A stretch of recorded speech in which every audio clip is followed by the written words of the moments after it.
Hey guys, it's me, Jossie. In case you didn't know, Jossie, that's me. Hey. Anyway, a couple of months back, well, actually, back in March to be exact. Ha, that rhymes. Anyways, I wrote this poem called Dreams Reality, and I absolutely fell in love with it, which may sound a little shifty to some of you all, seeing as it's my poem that I'm referring to. However, I really like this poem. This is definitely my favorite poem that I've written thus far. So I've decided to take a stab at the whole recital-ish ordeal type thing. This will be my first time reciting any of my poetry or any poetry since like the sixth grade, for that matter. So your feedback would definitely be greatly appreciated. Let me know what you all think of the poem itself, first and foremost. And furthermore, what do you think about my delivery? How I can improve? What you guys like, didn't like, which is kind of synonymous to how I could improve.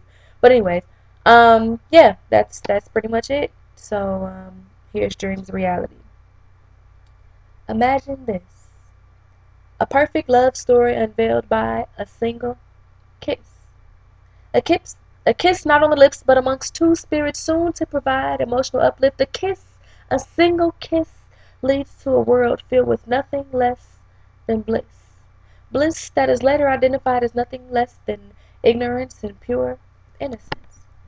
It starts out a little shaky, as does any other situation, but your persistence and our ability to overcome minor confrontations served as confirmation to my uncertainty, and debate in my mind is in neutral as we travel down this road doing 50 and the 25. As I ride, I remain uncertain as to whether or not you are even worth the gas. I mean, the time.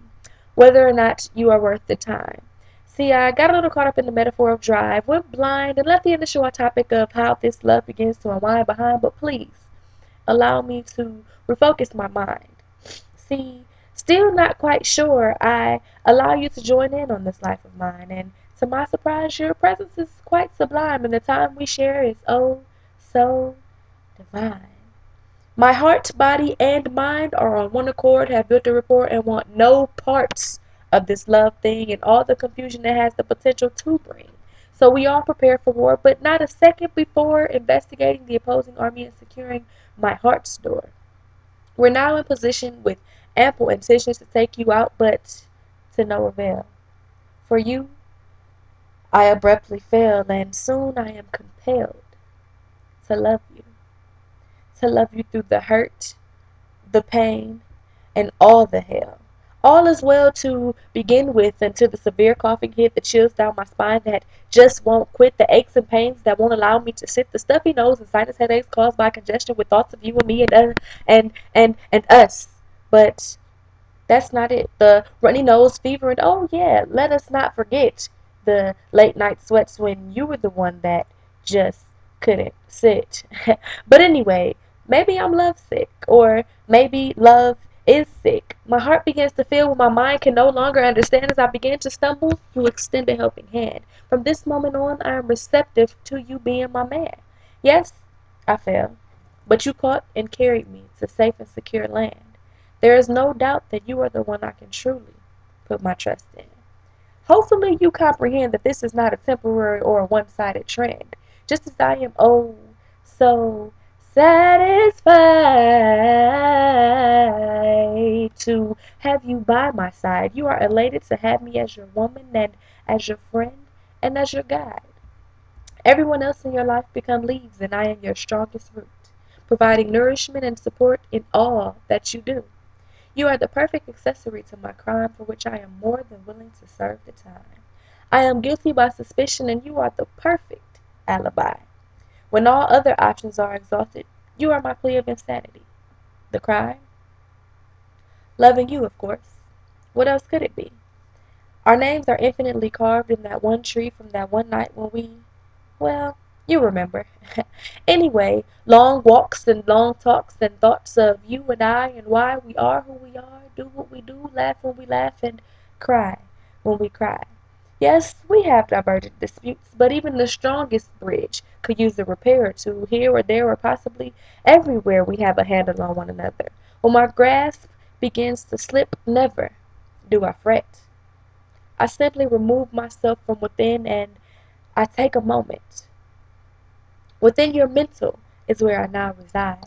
I can now begin to clarify, unfold the mystery behind the mystery, learn the history compiled in his story, find out exactly what it is that you need me to be in the role I am to play in this particular scene.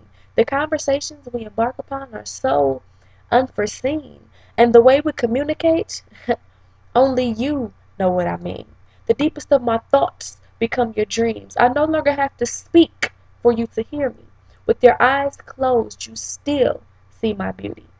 Beauty is common, yet you are still so unique.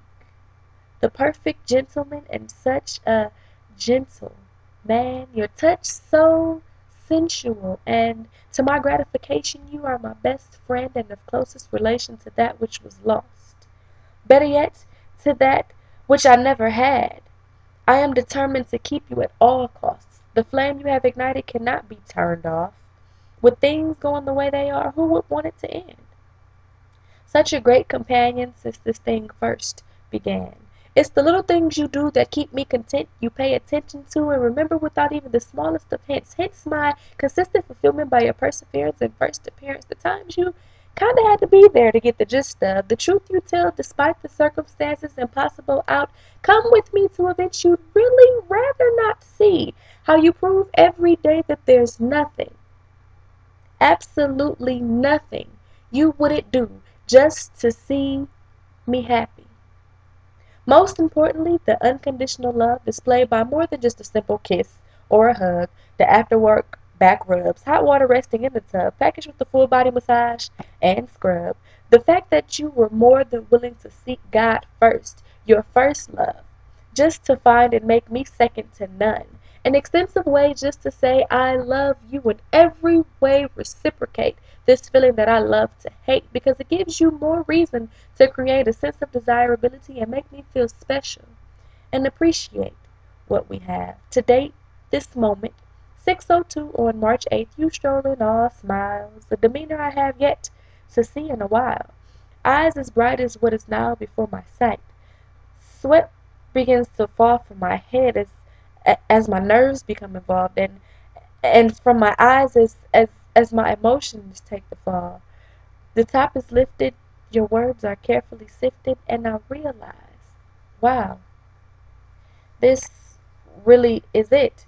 In my first failed attempt to let a response part my top and bottom lip, tears overwhelm and the top of your head they hit. You look up with fear and anticipation clouding your vision, as if to say, woman, just say it. But for some reason, my mind won't let the words slip and fall upon your ears like I felt for you back a little less than 2 years. So I conquer my fears, grip your head right behind the ears, and prepare to respond through all of the tears. Inhale. Here goes nothing. Exhale. Just give him your answer and everything will be fine. I reach out to wipe away the painless tears from both your eyes and mine. I prepare to provide what I think may have been a yes, but then I wake up.